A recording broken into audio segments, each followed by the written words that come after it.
Okay, so tonight, last week, any questions about the cosmological argument? How we know God exists because of what's created? The basic summary of that is in Romans 1. Romans 1 says, you know God not directly, but how? Through the things that are made. And the neat thing about that is that even those in our human race who don't have the Bible, they have the things that are made. They have access to something that God has revealed about himself. And it's interesting that the Bible, in Romans 1, Romans 2, in Ecclesiastes, in Psalm 94, it's not some vague sense that, oh, yeah, I guess there might be a God. It talks about things like in Romans 1, you know God and his invisible attributes, and he names some of them. The heavens declare the glory of God. You know that you survived this body, Ecclesiastes said. Eternity has been placed in our hearts by God.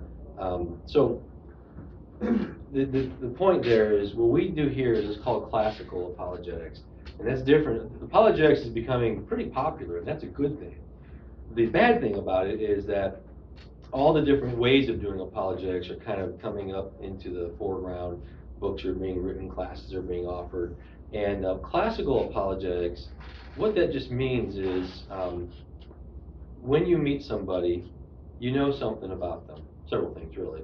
They're made in the image of God. They're going to, go somewhere for eternity. There's some things you can know about anybody at any point in human history, no matter what their culture, which I think is awesome for missions. But also, it says that you know that they know there's a God. Because if their brain's working right and their senses are working right, then they're going to know that there's a God through what is made. So classical apologetics means that you start there with the person through what you have in common, and that's why we start with logic and reason, because that's what we have in common. And then you move on to things like look at the universe, look at creation, you use philosophy, things that we can share in common, before you even crack open the Bible. And you together walk with this person to the agreement that, yeah, Christianity is true. And that's what classical apologetics means. There are other styles of apologetics that I think get the order of things wrong, and in some cases will even go up to people and say, well, if you're not saved, you don't even know that there's a God, because you're so depraved, the depravity, total depravity. What that means is that they can't see, like Romans 1 says, that they see clearly the things of God. If you ever hear anyone talk about apologetics in that way, run for the hills, or I can recommend a few books to give them a couple of pointers about why that's not biblical. That's something that's sort of a hot button for me. Is we need to treat people with love and respect and the dignity that the Bible gives them, just because they're human. There aren't two species out there: the elect and the non-elect, or the saved and the not saved. There's the human race, and that's what the Bible says. Because you're human, you have these things that are true about you. Even the lost are made in the image of God. That's kind of interesting to think about. People who spend eternity in hell are still made in the image of God. And there are certain things about them that are still true. So what we did last week is looking at creation, the cosmos. Cosmological just means anytime you argue for God's existence from anything that's made. So it could be like what we did last week, talking about that there's a beginning of the universe, therefore there has to be a beginner that we know certain things about. Or it could be other things. Aquinas has a really cool cosmological. He says that, did you cover the firecracker or the noise in the hallway versus the symphony? I don't remember if I had a slide on that anyway. So the beginning of the universe argument is that if there's a beginning, there has to be a cause to that beginning, and the cause has to be outside of the system, because the system didn't come into existence. That's how we know the cause of the universe is immaterial, is timeless, is spaceless, all these things, basically God already, just from one argument. But that would be like saying, if you heard a bang, a firecracker going out in the hallway, the right question to ask is, hey, what caused that? Past tense. What made that noise? It's gone. It already happened. The beginning of the universe is like that. It already happened. But what if we were hearing symphonic music playing? Beethoven's Fifth is playing out, and we hear it in the hallway. Is it the right question to ask what caused that? What caused that music that's going on right now? No. Rather, you would ask, what's causing present tense, right? So what Aquinas said is, the beginning is fine, yeah, that does prove all these things, but the atheist has to explain, how is it that you're existing right now? How is it that there's music playing right now? It doesn't do any good to talk about how instruments were made to describe why there's music playing right now. There has to be something that's causing the music presently. You see the difference between the two? The second one is far more intimate. That it's Dr. Geisler had a thing. Someone said, "What does it mean that God is causing the universe right now?" He said, "Okay, say that's the universe. If it began, you can just leave it like that and say that's the cause of the universe. God causing the universe right now is like this. If God were to withhold His hand of causation right now, we're gone. We stop existing because we don't have to exist. All of us were born, right? Everything came into being. There's nothing about anything in creation that part of its description is to exist necessarily. That's God we're talking about. I'm getting really, really kind of deep philosophical stuff here, but you remember some of this from the pure actuality and necessary being of God. We have existence, which means we can't explain our existence from anything else that has existence. Somewhere in this chain of explanation, there has to be something that is existence. Isn't that cool? Like God, this is how we say, what did God say when Moses said, "Who shall I tell the Israelites has sent me?" He says, "I am. I am has sent you." That's odd, right? Like, hey, what's your name? I am. I know you are. What is it? No, I am. He wouldn't give him any name that restricted him. His names, even Adonai and the other names for God, are restrictions. They talk about something God does, but He's a lot more than those things. So when He demanded, "Who are you?" He said, "I am." I just want to throw that out there as in addition to the great cosmological stuff that's in the book and what we talked about last week, because it's a little bit more philosophical, a little more difficult for Americans to follow, because we just don't talk like that. We don't talk about being or existence. But we can track with hey, if there's music playing out there, it's being caused currently. And that would be an analogy to existence. Existence is being caused currently. So we have to explain that. And so does the atheist. That's the thing, is no one's off the hook. Okay, real quick. The classical apologetic first starts with truth. Christianity can't be truth, there's no truth. Christianity can't be truth, there's no such thing as theism, meaning a certain type of being that is the cause and the sustainer of all things. And then finally, Christianity. This is a logical procession. It doesn't mean any kind of like truth, philosophy is more important than the Bible, and oh, you love that more than the Bible. It's not about what's more important. It's just a logical procession. It has to be that case. But does God exist? So I say that about the other argument, or the music in the hall. Put that in the back of your head, because we're going to come back around to that with the design argument. And then next week we're going to do the moral argument for God's existence. Okay, so the design argument basically goes like this. Every design, every product that shows design, had a designer. The universe was designed, therefore the universe had a designer. Another one of those, well, yeah, if these are true, then this follows. What's the problem here? So the whole question comes into, does the universe show design? And therefore needing that. The couple of comics here, our lives, maybe just the latest in a series of universes stretching infinitely into the past and future, the multiverse theory. Something from nothing? That's impossible. God obviously made the universe. Who made God? No one. God always was and always will be. What are they making fun of there? They're trying to rip on us as Christians with that.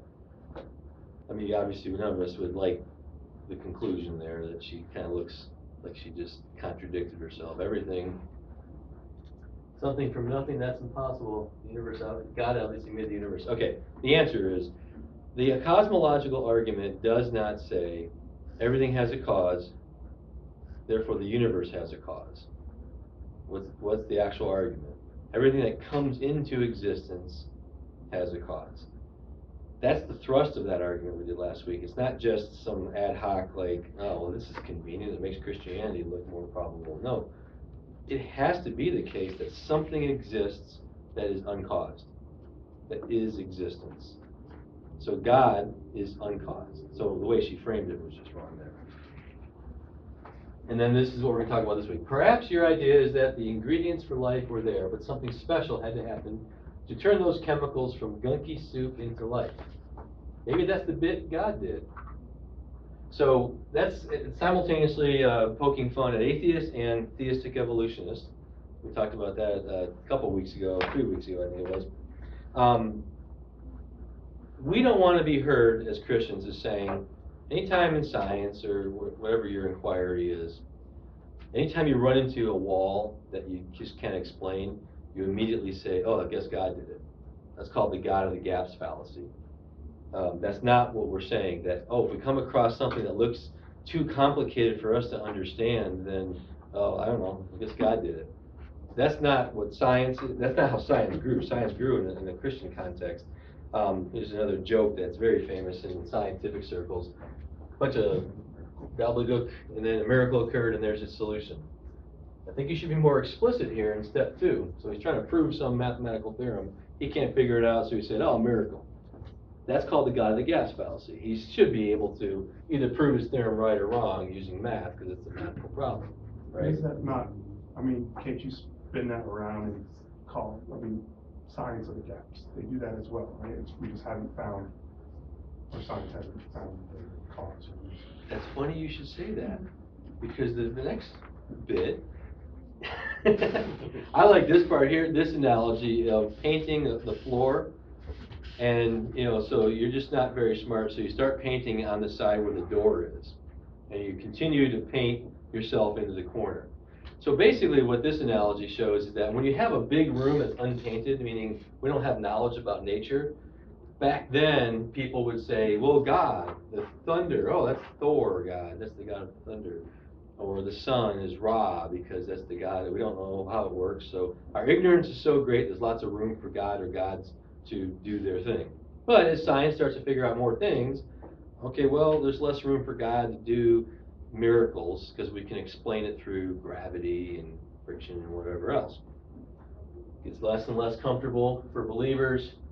So that's what we're being charged with as theists, as Christians, that you guys are anti-science, you're anti-knowledge, because everything that anytime you run into a problem, you're just going to punt it to God. And when you do that, it doesn't motivate you to go try and find a solution and therefore advance science and technology and culture, basically. That's the charge against us. But, just like you were saying, we have atheism enjoying that role right now. Atheism describes everything. Oh, lo and behold, remember that timeline last week of the universe is eternal, so we have all the time in the world for all this stuff to accidentally come about and create life.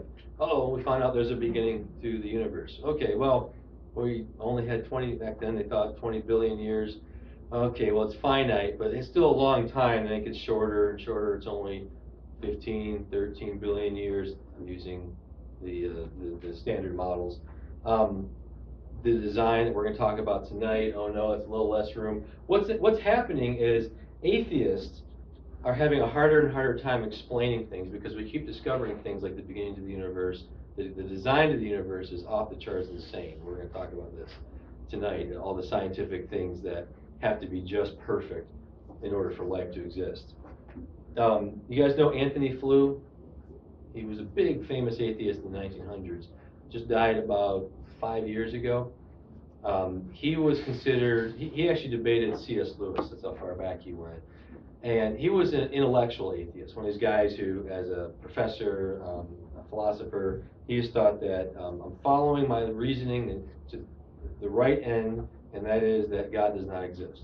So he wasn't mad at God. He wasn't one of the new atheists that we call them new atheists because they're not like him. So he was reasonable, but he was very, very. I mean, for 40 years, this guy was teaching atheism to graduate level students. So he was about as big as you get. He came out of his out about 10 years ago, saying that I was wrong. There is a God. and it just rocked the world. I mean, the atheists were calling him, oh, he's senile. You should have seen it. It was very vitriolic. And but then he wrote a book, Why God Exists, or Why I Believe in God. And it just gives his journey. Here's what I used to say, here's what I say now, and here's what I think is true that everyone should believe. So, Gary Habermas is a Christian that we've not quoted yet, but we'll quote him when it comes to the resurrection stuff. Gary Habermas debated him several times throughout the years, like you see all the time. Christians will go against an atheist or whatever. But what happened was Gary became friends with him. They would be debating, they would go out afterwards and grab a burger. And then their spouses used to come with them, and they got to know each other. They actually would go and vacation together. That's how close they got, and they became good friends. And then they would be on vacation, still debating about God's existence or whatever. So this is a good example of you don't have to sacrifice relationship evangelism to do apologetics. And you don't have to sacrifice apologetics just because you're friends with somebody. Gary, I've talked to Gary about this a lot. He never backed down. I mean, their debates were just as hardcore when they were sitting around the campfire as they were on stage. They weren't mean to each other, but they were both just saying the same things. And so the debate was actually part of their relationship. There's no contradiction between debating somebody and not being their friend, I think is the takeaway here.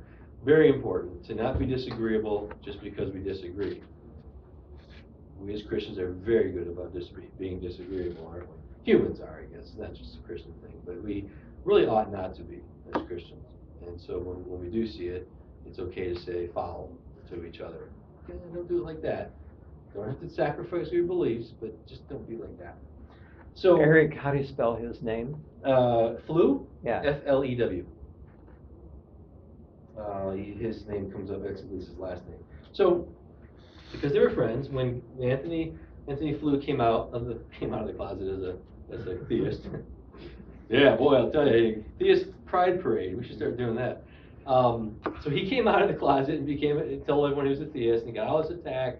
Gary said, "Hey, let me do an interview with you. Let's just talk, and we'll transcribe it and send it out there. So, I'm going to give you a fair shake. We're friends. Let's just talk." So that's what this is. Okay, so Habermas says, which arguments for God's existence did you find most persuasive? Now, the important thing here is it was arguments that persuaded him in the context of relationship, friendships. Who can recite 1 Peter 3:15, the apologetics passage? Always be Give an prepared answer. to give an answer for the hope that is in you, or something like that. Yep, that's almost all of it. With meekness and fear. That's verse 16, but it's really important to have in there.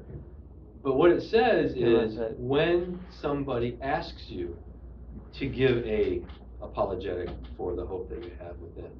So apologetics, actually, in the commandment to do apologetics, it assumes you're in a relationship with them.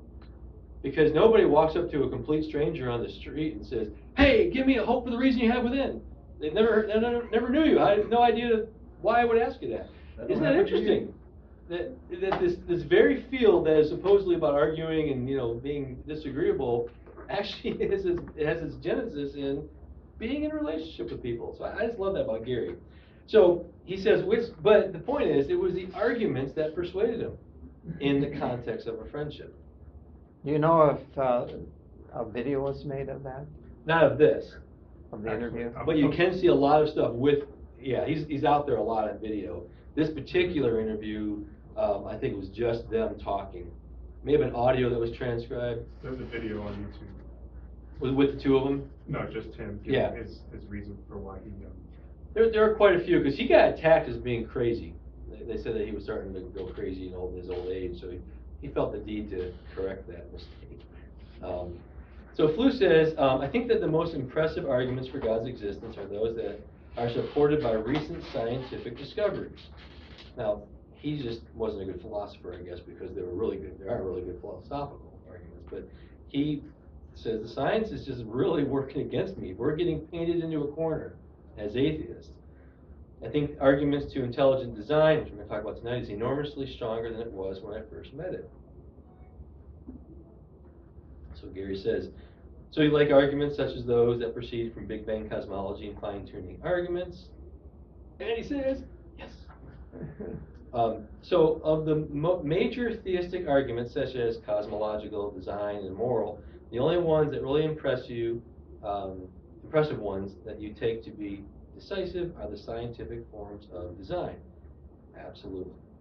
So the one we're going to talk about tonight, I'm saying here, is it was enough to convince the world's best philosophical atheist, academic atheist, that God is real. The tragedy of his life is that he did not accept Christ. He believed that there is a God that had all of the attributes of the Christian God. He had a real problem with the problem of evil. He could not reconcile this good God and the amount of suffering he saw in the world, so he wasn't convinced of that. But he did say in one of the interviews that he did, maybe on that one there, he said, if any religion is true, hands down it's Christianity. Christianity is the absolute only religion that has any possibility of being true, because it lines up with everything he knew about reality. Except he couldn't get over that problem of evil, problem of suffering. So that's encouraging and discouraging all at the same time.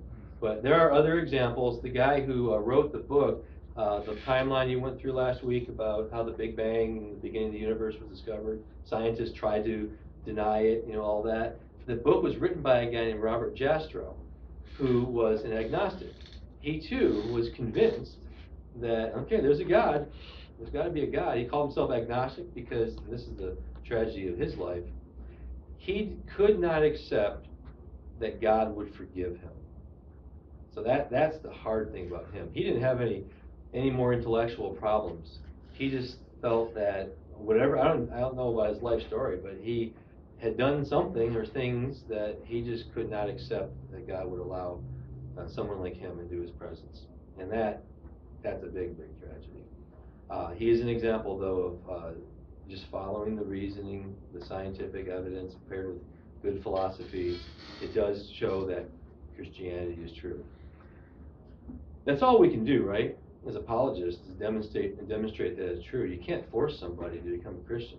Now, fortunately, there are so many more examples of people who became born again because of the apologetic information. Just a couple of things. Last week I was in Michigan, and we did an apologetics tour with Frank Turek and Tim McGrew from Western Michigan, and then our professor, Richard Howe. They were doing a number of different things, 3 different campuses, but the big one we did was an apologetics conference. And at the end, a bunch of us went up there. It was for the speakers to just do rapid fire questions from the audience. So the 2 of the guys, which were probably 30-something in their age, were asked specific questions about, because they had said in passing that they had walked away from Christianity. And they said, well, why is it that you walked away from Christianity? And they said it was because I was told certain things about the first chapters of Genesis, that if it wasn't this interpretation, then all of Christianity was false. They became convinced from the science that interpretation was probably not true, so they walked away from their faith. And it wasn't until someone came along and said, no, look, here are some reasons why you could think the other way. That's totally an in-house debate, doesn't matter, all that stuff. And they said, you mean you can be a Christian and not believe exactly that? They said, yeah, a lot of Christians don't believe that. That was all it took. They came back to the faith. Another guy is a college minister at App State with Ratio Christi. He's not with them anymore. He moved on to another ministry, but he was with Ratio at the time. Saw a guy in the diag, you guys who've been on college campuses know these, always that super intellectual atheist that just likes to be out reading books that no one would ever read and kind of prove that he's reading books. He was doing that. So we walked up to him and started up a conversation. The guy got talking, and the same thing happened. He said, look, Christianity, blah, blah, blah, blah, and I like this argument, like that argument, but I just can't buy this interpretation of science. And this guy who said, you don't have to believe just that. I mean, and so he gave the same answer. On the spot, the guy prayed to receive Christ. He said, what? You mean you can be a Christian? The point I'm making here is science is our friend. So as Christians, if we ever make it not our friend, that's on us. And we are literally keeping people out of eternity with God because of our wrong or our dogmatic stance on the wrong things. Be dogmatic about the right things, But that's just the thing, as we talk about science, put it in its right place. Science belongs somewhere. It's not the end-all and be-all, it is not the author of our faith and all that. It doesn't have to prove every aspect of Christianity. But man, when you study science, it proves Christianity. As long as you're not willing, as long as you're willing to have a bigger view of the relationship between general and special revelation. So, Would you say that you study good science? yeah, except of course then the people would then debate about what qualifies as good. But yeah, obviously if somebody Science that's built on bad reason is bad science. Yeah, but I can point to specific examples on all sides where it's built on bad reason. I would say if the methodology is good methodology, even somebody with bad motives can still produce good science. No doubt. The alchemists gave us information that's useful. They were nuts. They thought they were going to turn lead into gold, but it was the beginnings of chemistry, right? Still working on it. They're still working on it. Yeah. You can fool somebody. Yeah, I wasn't making what I'm saying is that science, like we said 2 weeks ago, about how we're supposed to approach this relationship as Christians between science and faith and all that. Really, the categories are general revelation and special revelation. Were you guys here for that? Can't remember. Okay. Special revelation, of course, is the Bible. There are things so through general revelation, which means philosophy, science, history, poetry, beauty. This is all aspects of how God has revealed himself in nature, in the general revelation to all mankind. And God says, that general revelation is enough for you to know him here. And so if you reject that, that's why I send you to hell. So that's Romans 1 and 2 is saying that. God's just. And then we have special revelation. So general will be able to tell us that there's a God and a personal God, but there's no way in general revelation that we would know about the Trinity. That had to be revealed specially. So they're not in competition. They're not even, they just both, if you interpret both of them correctly, you're not going to have any contradiction whatsoever. So to your point, whether it's bad science, bad reasoning, or just maybe they don't have enough information, like we used to think that the Earth was the center of the universe, of the solar system, they didn't have enough information yet. They didn't have Copernicus, and they didn't have Galileo hadn't done his work. It's okay for us to correct one or the other to try and bring them in alignment with each other, but they're both reality. God's not going to reveal himself differently in two different ways. What these guys were struggling with is they were being told there's only one way to interpret this special revelation, and they saw it as in conflict with the general revelation, even if they're wrong about it. These guys were told then, no, there's room for debate within Christianity about how to read that portion of the special revelation. Oh, okay. And I just got to say this I'm being recorded. Our church is very, very clear that we take a young earth position. So I'm not saying anything about whether someone should believe one or the other. I am saying what our denomination says, that our church would agree with, is that it's up to the individual and the individual church to decide.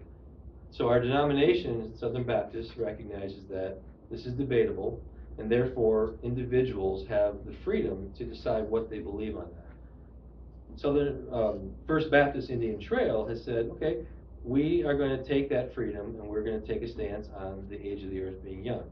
Totally cool. If another Baptist church, there's the one Bill Craig goes to down in Atlanta, they take a stance the opposite. Our denomination allows for that. We can both be, hey, we're Southern Baptists, we both believe the Bible, we both believe in witnessing and all the things that make us Baptists. That's the point that I'm trying to make here, is that if these guys hadn't heard that kind of, let's debate it, it's not a deal breaker for whether or not you're a Christian, or even a Southern Baptist in our case, then two of them said they wouldn't have walked away from the faith, and one of them received Christ on the spot. So I'm giving these examples because this is real witnessing. These are real lives that we're talking about. This isn't just an academic debate that we can have in-house here. It matters. It does matter how we represent ourselves to the outside world. And I say that because I only have 10% left. Oh boy, we'll go fast. A lot of the science is, don't be afraid of science just because we're worried about how it's interpreted or whatever. Use the science. And then if there's ever a time where it's like, I don't know how that gels with the Bible, That's totally fine to tell a non-believer. I don't know the answer to that. Someone does. I'm sure you're not the first person to ask it. If you're willing to meet again and talk again, I'll go research it and come back. Nothing wrong with that answer. And it shows them that you're open-minded and that you're trying to meet them where they are and that you're not afraid. We as Christians aren't afraid of discovering the truth, either in the Bible or in nature. So the design argument, basically, Pele is the philosopher of the 1800s, came up with this design argument. If you found a watch in the beach, you wouldn't pick it up and say, isn't that amazing what wind and waves and erosion and whatnot have done through the years? Look at this amazing product of nature. You would look at it and say, okay, this is design. I don't know anything about the designer. Could have been a man, could have been a woman, maybe floated from a continent across the sea, I don't know, but this is obviously design. He's saying there's an intuition that just is kind of duh. But then you look at things like the eye and the way our internal organs work, and you see the same kind of design. Interplay between systems and complexity. He didn't have a lot of sophistication to be able to talk about our biology, but he made a good point that you see that kind of same design, so why don't we conclude that there's a designer? That's exactly, this is such a forceful argument. Darwin was going after Pele by name. He said, okay, Pele's got a really good argument. I'm going to show him how you can get complexity without design. He failed, we demonstrated, but he still said it. But if you saw this, you would say that formation was done by erosion. But you wouldn't say the same thing if you saw this. Look what wind and erosion did. Again, there's something obvious to us, apparent to us, that that's design. Go through this, we already did that. The universe has design. What I did is I crammed two presentations together, and I did not separate them. Okay, this is when it gets cool. The anthropic principle. Now, this part, what I'm doing here, this is just straight up science that you're going to find in science books. It doesn't mean anything until you do some philosophy to say, well, what do you conclude from this? So what we're talking about now is something called the anthropic principle, which is something scientists came up with who, I don't know if they were non-Christian, Christian, but whatever they weren't trying to weigh in on this question of whether God exists. They were just doing their science, and they said, you know what's crazy? Like, everything we discover, that seems to point to the universe kind of dialed its dial so finely that it had to be right in that number for human beings to exist. Oh, that one over here, this principle over here had to be just right. They started to notice that there were things about the universe that if they weren't exactly what they were, life would be absolutely impossible. And so they call it the anthropic principle. It's as though the universe knew we were coming, is how some of them will put it. That it got itself ready for mankind to exist right now on this planet at this time in history. So of course we look at that and say, well, yeah, God, see? I mean, this you can't just write this stuff off. So the anthropic principle, this is a list of 35, okay. These are 35, Norman Geisler helped write this, quotes it in Why I Am a Christian. 35 things about our universe, our galaxy, our Earth, that if they weren't exactly what they were, no life. We wouldn't be able to live. The interesting thing about this, these are not interdependent on each other. Almost every single one of these have no relationship with the other one. It could have been another value. Like if the strong nuclear force was here, not here, we wouldn't be alive. But it has no relation with the weak nuclear force, the gravitational force constant. So they can't explain it away by saying, well, yeah, whenever you have a strong nuclear force, then you always have gravity be this. That's not the case. The universe could have been otherwise. So have you seen the movie Dumb and Dumber? Let's see if it works. Yeah. I like you, Mary. I like you a lot.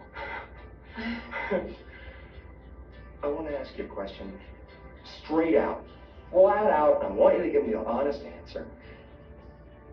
What do you think the chances are of a guy like you and a girl like me ending up together?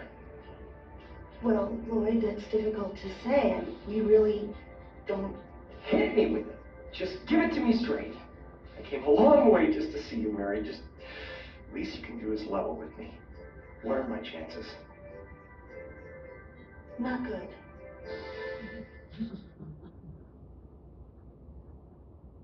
You mean not good, like 1 out of 100? I'd say more like 1 out of a million.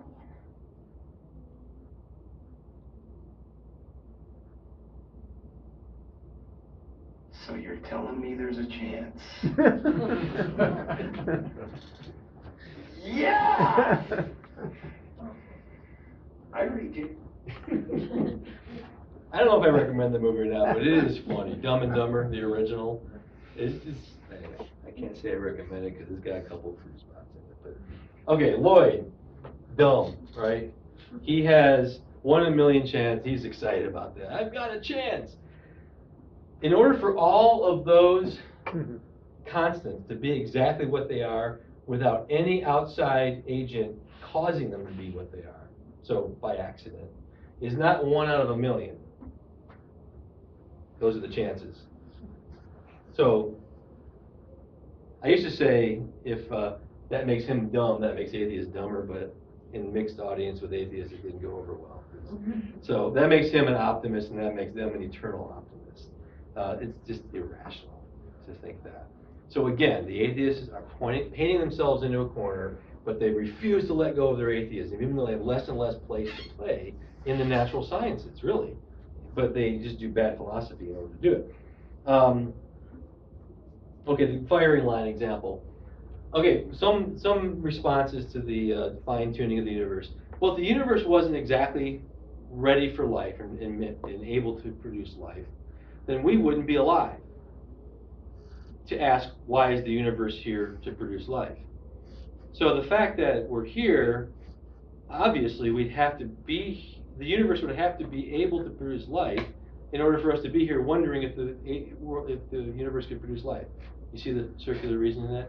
So they say you really shouldn't be surprised to see that we're here, because if it wasn't able to produce life, we wouldn't be here to be surprised. That's actually their response.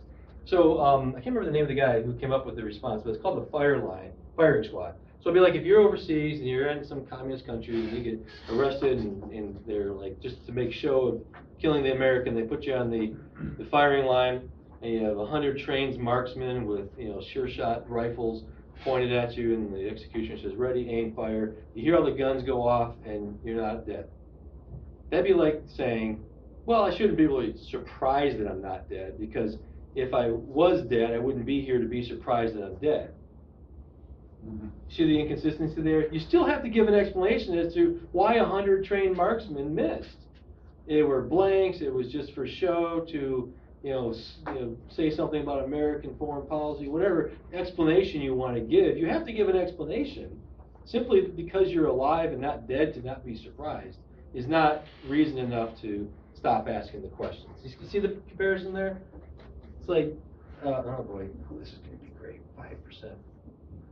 So irreducible complexity. Darwin said that if you can find a system that couldn't be explained by small mutations, he didn't call them mutations, but small changes over time, over a vast period of time, he thought he had eternity actually, then my theory would completely fall apart. You have to have small changes. So this guy named Michael Behe came up with several of them actually in his book, Darwin's Black Box. I highly recommend the book, Darwin's Black Box.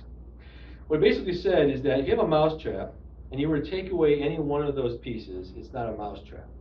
You don't have a spring, you don't have a hammer, you don't have a panel to stand on, to put everything on, then it's not going to be a functioning mousetrap. It's not going to be a functioning anything. It's going to be a bunch of wood and metal sitting on the ground. That's what he calls an irreducibly complex system. You can't reduce it anymore by subtracting anything from it and still have it be functional. So what we have in nature are things like this. This is the bacterial flagellum. That's a bacteria. This is a single-cell organism. Has this as a tail in the liquid, our bodily fluids, that swims around. It is, and this is not a representation of what it is. This is exactly what it is. These are proteins bonded to form that engine, including the crankshaft, including an electric motor that spins. You have the cell wall has to be perfect enough to allow it to go in, but not letting the outside fluid into the cell. to kill the bacteria. I mean, this is just amazing amount of design, and that's in a single cell creature. Hook, outer membrane, stud, inner membrane, filament, L ring, B ring, bushing. I didn't take mechanics, so, but you would know what those are as an engineer, right? This is design at the smallest level, and Behe points this out, and several other things like the blood clotting cascade and other things, that the blood clotting cascade is so perfect that our blood doesn't just lock up in our arteries and kill us, or if we get cut, it doesn't just keep leaking until we're dead. It's just perfectly designed. The cascade apparently, I read the book, I can't even explain it now. 20 steps, I believe. It's like the ridiculous. ninth step that causes the clot. Right. And if evolution was in play, we would plead the death Right. between steps. Because the organisms would lock up and die, and but all of them have to be present at the same time. It isn't like he could build a blood clotting cascade with one step, then add 1, 2, 3, 4. No, all 20-some steps have to be there at the same time, ready to go. So he gives lots of examples like that in the book. Information. This is I'm going really fast. If alphabet cereal laid out and you came down in the morning, this is in the book, and it said, take out the garbage, Mom, you wouldn't say the box fell over and accidentally, formed that arrangement. You immediately would say there's an intelligent source behind it. Well, our DNA, the interesting thing about our DNA, it's not an analogy to a digital code, it is a digital code. There are 4 characters in the alphabet of our digital code, and all of life. Now, this is the interesting thing to me. The code itself did not evolve, according to even Darwinists. The most simple single-celled amoeba without a flagellum, just a ball of jelly, a cell, has the exact same 4-digit alphabetical code as we do. It's the same language. It's just that it tells our body to do more things than it tells a single cell. So how could it be, you can't explain going from simple to complex when the complexity of the language itself was present day one. See the mountain they have to get over? They have to describe how an entire digital programming language just came out of nothing because lightning struck a pool full of goo. Darwin actually said that. He said a warm pond one day. He said, they admit today we're not even close to explaining how we go from no code to the entire code from an accident. They're getting further and further from it. So that simple message that's in an amoeba is the equivalent of how many volumes of Encyclopedia Britannica? 1,000. That's an amoeba.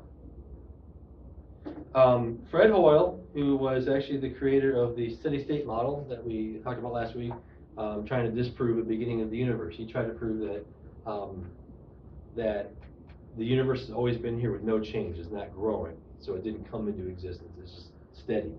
He even admitted that a common sense interpretation of the facts suggests that a super intellect has monkeyed with physics, as well as with chemistry and biology, and that there are no blind forces worth speaking about in nature. An atheist who has tried his whole life to disprove, he actually said, I'm trying to disprove the Big Bang because I don't want there to be a Big Banger. He actually is the one who coined the phrase Big Bang to make fun of the fact, oh yeah, the world just banged into existence, is that what you guys are saying? So the astronomers and philosophers that were saying yes, saying, oh, okay, we'll call it the Big Bang then. So he was actually trying to make fun of them at first. I already said that. Steve Meyer, good guy. And this is kind of funny. If I can create life in here in the laboratory, I will have proven that it didn't take any intelligence to create life in the beginning. And finally, at the end. These books I recommend, they're kind of dated now. There are other books I would recommend, like The Case for a Creator from Lee Strobel. Lee Strobel is really good about bringing really high stuff down to the bottom shelf so you can access it and understand it. So I greatly recommend his stuff. And then, so that'd be a newer book. Privileged Planet, Creator in the Cosmos, The Anthropic Principle. This is not a Christian book. This is just them saying, here are all the things we see in the universe that have to be true in order for human beings to live. And so let's put them in a book. And then you got Darwin's Black Box, highly recommend that. This guy used to be an evolutionist. To my knowledge, he's still not a Christian. But he said the most reasonable thing to conclude from all the facts, Darwin was wrong, there's a designer. So he's part of the intelligent design movement, and at least when he wrote the book, he was not even a believer. And then Darwin on Trial, Philip Johnson, the guy who started the whole thing, Lee Strobel, Case for a Creator. Those are kind of like the seminal foundational books, and then there are so many that have come out since then. These are back in the late 90s, early 2000s, when the intelligent design movement was just beginning. So, what I'm going to do now, this is, in my opinion, this is the boring stuff. Like, I don't get that excited about design and stuff like I do with the cosmological. Man, I love that. I just, for whatever reason, it just speaks to me. About 6 years ago, we were doing this class here at the church. Went through it. There was a guy in the class who, at the beginning, it was clear his wife was bringing him here. He did not really want to be there. He was just like this the whole time. And I don't know what he would have considered himself, but his wife said he wasn't saved. He was not a Christian at that time.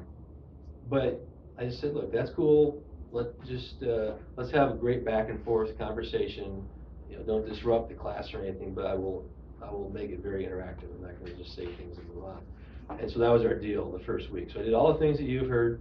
I did the cosmological, and then I didn't know this until 6 months later at one of our outdoor baptisms when he was getting baptized. His wife came up to me and said, he became a Christian in the class. Like, what? Like, I mean, I knew he kind of seemed nicer as we went on or whatever, but well, we always got along because he loves movies, and I have a degree in film, so I'm like too much into movies. So we always kind of talked about movies that we liked, and that was a point of common ground there. So it wasn't like he was hostile. He was definitely, there was a wall, definitely. And I don't know why, but this stuff that we just talked about, he went home that night, called his wife, she was out of town for something, and 180 degree turn. Became a Christian, started to become the father and the husband that God wants him to be. I mean, just that was when it all started. I'm like, the design argument? Like, okay. And I don't know what it was, other than just that, to him it was like, okay, I can't do anything to argue about this stuff. And here's the thing that he said to me later. I interviewed him for our class, we have a thing, testimonies basically of apologetics and how it works. And what he said was, my experience in the church, he and his wife both were raised atheists, so they have no real long history in the church. But he said, my experience with Christians in the church up until now was just believe it. Bible says it, believe it, slap, slap, don't ask questions. And he's like, okay, then I won't come and ask questions. I won't even come to your church. I mean, I get the message. So that was his experience. So he's here at First Baptist, and his wife had become a Christian. That's what had happened. And so, she's typical. One of the spouses is saved, the other one's not. So a lot of dragging, and he wasn't trying to tear her down or anything like that, but he was not embracing it. And he said in the class, what had happened was he kept asking questions, and we would try to answer the questions. I don't even know if we answered every one of them, but we were trying. And his attitude was, okay, thank you. That's all I had. I just had a simple question. Why wouldn't anyone else answer that for me? Like, they told me I shouldn't be asking, but apologetics in an environment like this class, that's all he needed to accept Christ. I mean, all kinds of things work. His wife, changing her life was a huge witness to him, obviously. But isn't that, I just want to say these things because the stuff that we study here can seem boring, dull, academic, argumentative, whatever. It works. And there are a lot of people in our culture, 24% of them out there, who are begging the church, do a better job witnessing to us. Because we're not listening to you until you do. And we're still saying, but we've got good songs. We've got great dramas. I love both of those. That can't be the answer to a world that's if the person is asking for reasons, explanations, Just tell me why you believe that. I know that you believe that, that's clear, great. Why do you believe that? We got that book, Why Do You Believe? It's a hashtag that we use at our school. Because it doesn't matter whether you're saved, unsaved, Buddhist, Muslim, whatever. Why do you believe that? What reasons do you have for thinking that's true? So I'm hoping in this class, when someone asks you, what reasons do you have for believing that's true, you can give some. Well, here's one, here's two. I don't remember exactly how that was framed, but there was a beginning, and if there's a beginning, that has to have a cause. So these are simple things that can be used. You don't have to go get a seminary degree, but you should, right? He started this semester. You liking it? I love it. It's just a lot. Well, you took 2 classes. I did. did that once at the end, and I was like, oh, it's too much. Yeah. I'm a Midterms one class. are coming up, and I'm like, oh my God. Yes. I mean, I know the feeling. But it's worth it, so I do encourage everybody who has any inclination. You don't have to get a full seminary degree. You can get certificates that are the same classes, so you have stresses about midterms still, but you don't have to get a full master's or a bachelor's or doctorate. You can just get that certificate in apologetics or Islamic studies or scientific apologetics. We have one in philosophy, politics, and economics. So if you care about cultural stuff, get that one. So anyway, I don't know why I kind of go off on that, just other than I'm really fired up from last week hearing these people give testimony post-salvation about the role that these things played in their salvation. So I do want to go through Aquinas just for a second. Does anybody not know that I'm coming from a Thomistic perspective? You know what that means? Okay, I didn't either. In fact, I got a funny story. It's funny because it's sad. The school that I graduated from, that I work at, is Thomistic, and that's just the fancy word for saying Thomas Aquinas. They follow the philosophy of Thomas Aquinas. I don't know why it's not called Aquinian or whatever, but it's Thomistic. And typically, because he was a philosopher before there was a Protestant church, before the Reformation, the Catholics kept his philosophy, and the Protestants kind of just didn't refute it. They just didn't think about it for a long time. So there's nothing about him that's decidedly the Catholic, and he even admits it. He says that my philosophy does not necessitate my theology about the church. There's nothing about my philosophy that connects those two. So he's usually associated with Catholic, but he's not Catholic, and they admit it too. So what is Thomism? What does it mean? Okay, that's not, the reason he's not used now, I think, is because it's hard to understand. He uses vocabulary that we just don't use anymore. And how often do we talk about, hey, that just went from potency to actuality. That's pretty cool. You know, this cup had the potential to be over here, and now it's actualized that potential. Awesome. We don't talk like that. That's what nerds talk about. So when I first got to school, 11 years ago, I was like, I heard we were Thomists, I heard it was a really big deal. So I went up to Dr. Norman Geisler at the student reception for new students. I said, okay, like, my mom's asking me what's Thomism. Some of my friends from back home are asking, what do I say? Like, what's just a good 1 or 2 sentence answer? And he's like, okay, breaking Thomism down to 1 or 2 sentences. He said, okay, here's the best I can do. Over here you have Thomism and wrong. That's about as short as you can make it, he said. I don't think he's right. I think you can make it shorter. So here's all it means. Aquinas says, Romans 1, he says that you have senses and you have intellect that God gave you, and when you used them, you see a podium. He would use the example of a tree because he followed Aristotle. Philosophers like talking about a tree because they philosophize that are trees, I guess. But he would say, you see a tree, and your brain says there's a tree there. I have knowledge that there's a tree there. I am connected to the external world because my eyes work, my ears work, my brain works. I'm connected to the outside world. I have knowledge. He says that if you start from there, then you can reason to God. That's exactly what Romans 1 says. They know he exists through what is made, not through a revealed word, not being hardwired with a pre-programmed knowledge of God. It says they know, we all know that God exists and all these attributes about him because of what is made. That's all Aquinas was saying. He came along and said, well, let me give you a really deep philosophical explanation for that. And your head hurts reading it. It does. We did it last year. We talked about the doctrine of God, and we used his basic approach. And it's right. It was mind-blowing stuff. It is for me 11 years into it. I'm still like going to a professor saying, what? Is this right? No? Okay, I'll go back and read again. And it's not easy. So I say that to try to encourage you that if I ever drop something in here like, holding that thing, God's holding us in being, this is from Aquinas. He would say, God's literally holding you in existence. It's not enough to say that what caused the universe. I exist, that tree exists, that rock exists. Now it needs an explanation. So he had 5 ways that he said if you use the reasoning and the intellect, then you're going to know God exists these 5 ways. And they're just 5 different ways of saying the same thing. So I'm just going to read the summary of them real quick, because everything we're doing actually is part of what he did.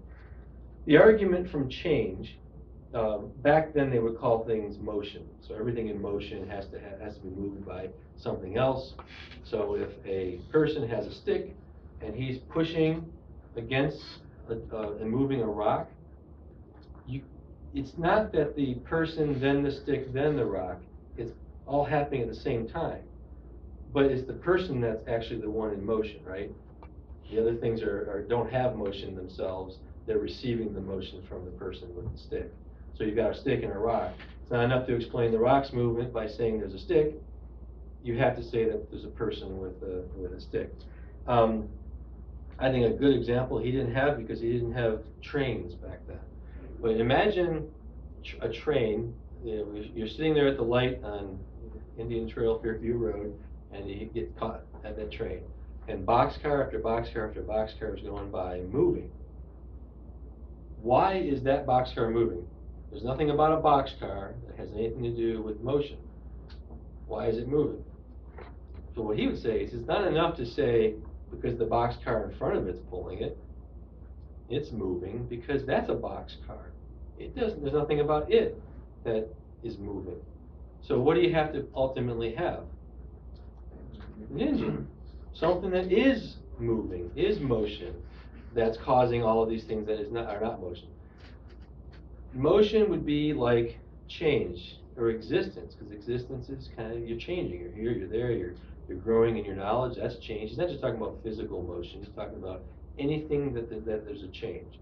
As you grow in knowledge, you're in motion, is what he says. So because we aren't motion or existence, there has to be something that is existence, like we were saying before.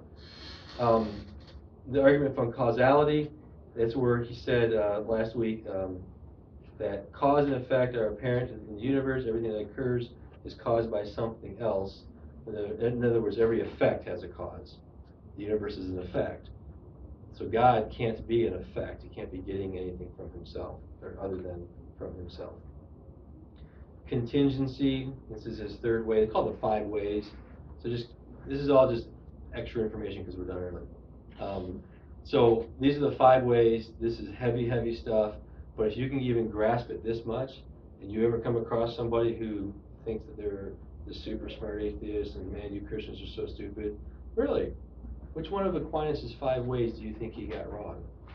You take issue with what? His argument for motion, his argument for causality? Because clearly you must have read them, right? They've only been around for 900 years, and you're very well read, clearly. They haven't even talked about Aquinas in atheist circles almost since the Enlightenment. And if they have, they've misrepresented him and kind of brushed him aside. That's what I like about Thomistic philosophy. It's true, number one.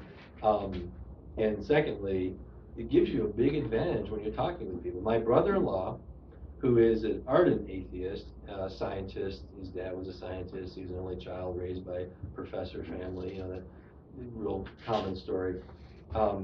He was really snarky about his atheism whenever we would have family gatherings. But one time we were together and the topic of Thomistic philosophy came up with me and another guy that was going through school at the time and learning it. He had nothing to say. he sat there and he was like, he had never heard this stuff before. He knew it was compelling. He was worried that, and ever since then, our relationship has actually gotten better. And he said about a year later, I don't remember what we were talking about, but he said, I think Aquinas is cool because he was around long before the really bad stuff started happening with indulgences getting sold and all that. He was just doing philosophy, minding his own business. So he suddenly was like, Christians are a bunch of idiots too. I don't want to go toe to toe with that guy. Fine, he's good. I love that because he's one step closer to the kingdom. And we're trying, we're praying. It's hard, as you know. You guys know people like that? They're so smart they can hardly stand it. Oh, it's so hard to be so smart around so many dumb people. But it's a burden I'm willing to bear. And they'll drudge through life with all these idiots who believe in God.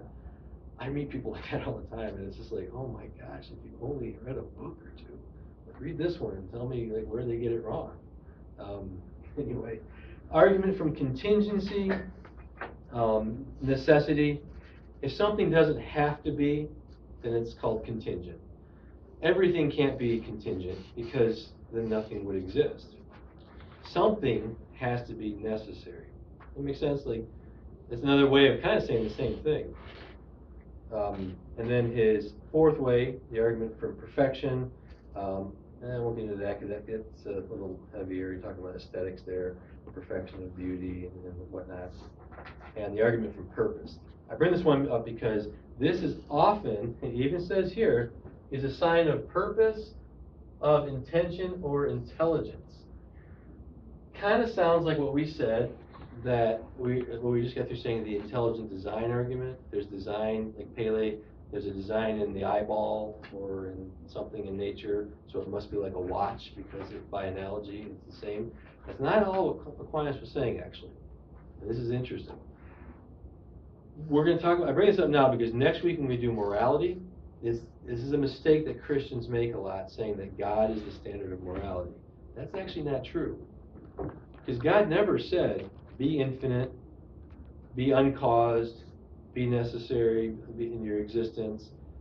What he told humans to do is be a perfect human being. We can't be God, right? That's like really integral to that's called New Age, if you believe you're going to be God. God said, be a perfect human being. We failed. We got kicked out of the garden, and ever since then it's been a mess. So it's not right to say God is the standard of it. We have what's called a telos. That's the $1 million word for today, philosophical word, T-E-L-O-S, telos. That means an end, a goal. It's what you're supposed to be. Like a good cow, when we say that's a good cow, it's because it does what it's supposed to do. Give us milk, keep the ecosystem going, that's a good cow. Make a good hamburger, it's a good cow. Right? That's what it means by telos. So humans have a certain thing way that we're supposed to be. Live life, treat each other, relate to God, relate to nature. We're supposed to be that way. That's called human nature. The reason this is important is a person doesn't have to be even knowledgeable that there is a God to know that humans have that nature and that they're supposed to be that way. And that's exactly what our founding fathers said in our country. They did not say believe in Christianity. They said, what's this, the Declaration of Independence? We hold these truths to be self-evident, that all men are created equal with certain inalienable rights, that by the fact that you're a human, by the virtue of being human, there are certain things that are true about you, can't be taken away. It's called teleology or the telos.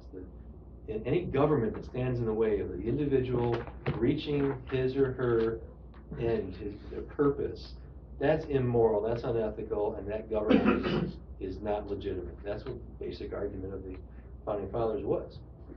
So that's what we're going to get into more next week, but that's tied into this stuff. When he's talking about a design or an argument for purpose, he's not talking about it's complex and wow, that's pretty complex, there must be a mind behind it. That's intelligent design. It's a legitimate argument, it works, but it doesn't give you as much as what he's given you here. How much did that confuse from a scale from 1 to 10?